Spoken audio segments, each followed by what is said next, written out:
Nah, aku mau nanya, kita udah 2 tahun Natal. Katanya Natal itu kan Natal selalu kita umat Kristiani itu bersukacita. Ya. Tapi pertanyaannya 2 kali Natal, di mana sukacitanya ketika kita masih dalam pandemi? Nah, coba kepada siapa Kak yang tanyakan? Mungkin kepada, tadi kan pojok sebelah kiri, kita ke sebelah kanan. Ini dulu setiap nonton dia gue berasa bidadari Kak. Kenapa? Ya kan? Dia selalu semua perempuan tuh berasa bidadari kalau nonton dia kan. Kenapa? Bang Andre kan dulu hitsnya. Bidadari. Bidadari.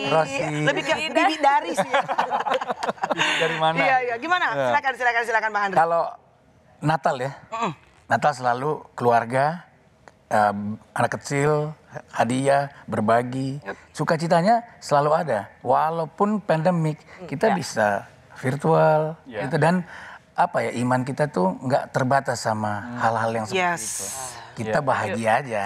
Karena memang sukacita Natal buat kita the best. Apapun situasinya. Ya. Ya, betul.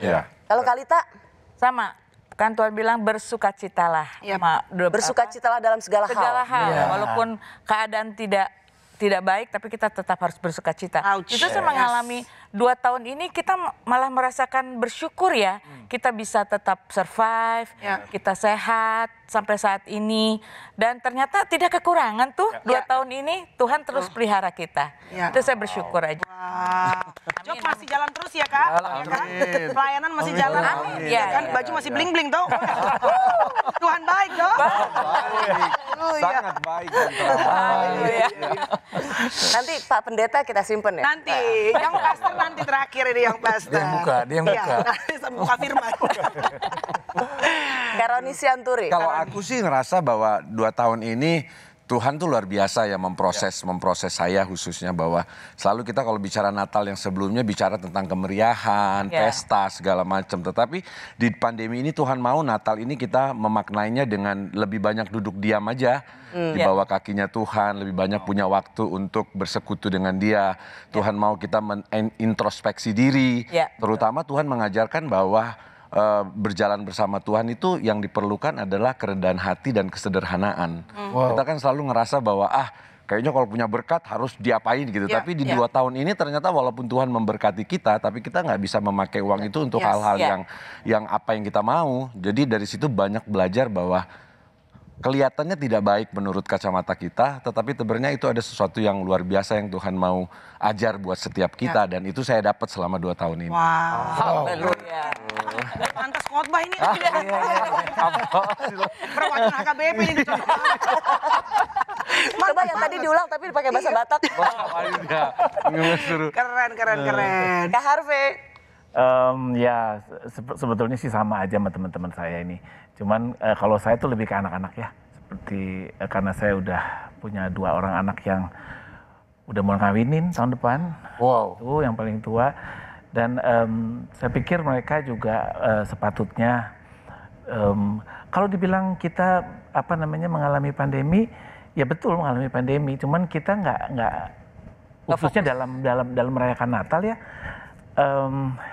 Mungkin inilah saatnya juga kita untuk kembali ke hal-hal yang sifatnya konservatif gitu ya. Kembali ke, memang sih saya di rumah juga, kita nggak pernah beli pohon Natal dengan hiasan-hiasannya gitu tertaruh di dalam rumah gitu ya. Tapi kita betul-betul waktu Natal itu kita pergunakan untuk keluarga. Jadi kita betul-betul bungkus kado sendiri, pasang pohon Natal sendiri dan lain sebagainya. Dan itu mungkin akan lebih terasa pada saat 2 tahun belakangan ini gitu loh, bahwasanya kita masih beruntung mengajarkan anak-anak bahwa kita masih cukup beruntung.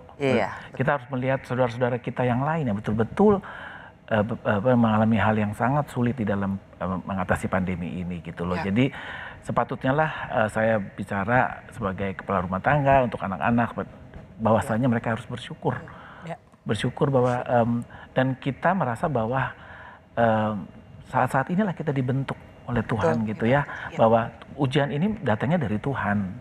Jadi tidak mungkin dia menggagalkan kita.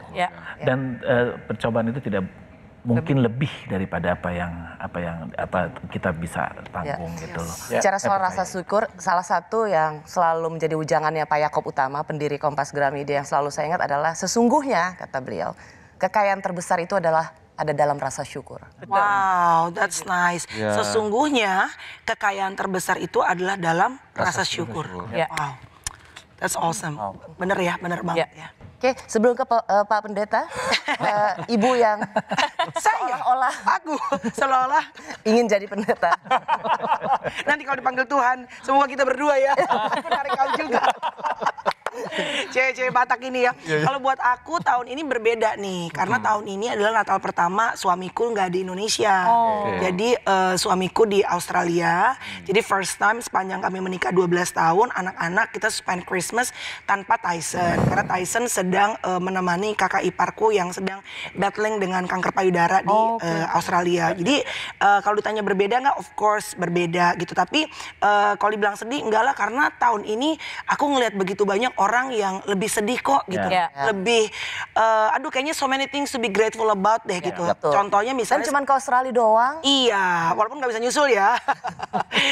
Apa namanya kayak tahun ini gitu, the fact that we're still alive, masih bisa berdiri di sini, sehat ya, Bang. Gimana? Untuk sehat tuh susah banget kan sekarang gitu. Aku ngeliat banyak teman-teman yang kemarin pada saat pandemi, saudara-saudaranya banyak yang akhirnya berpulang kepada Tuhan, atau mungkin sahabat-sahabat terdekat kita yang kita kenal masih muda gitu, yang masih kayaknya masih panjang we thought perjalanannya, ternyata they just took off. Tuhan panggil gitu kan. Artinya kalau hari ini masih diberikan Tuhan kesempatan nemenin Kak Rosi, udahlah, there's nothing to be complained about. Nikmati ya. Exactly, ya. Benar, harus banyak bersyukur aja. Nggak sama Tyson, tapi toh Tysonnya cuma ke Australia kan. Dan untuk sesuatu yang baik, nemenin saudara yang kena cancer. Malah berkat itu diturunkan untukmu dan Tyson. Amin. Amin.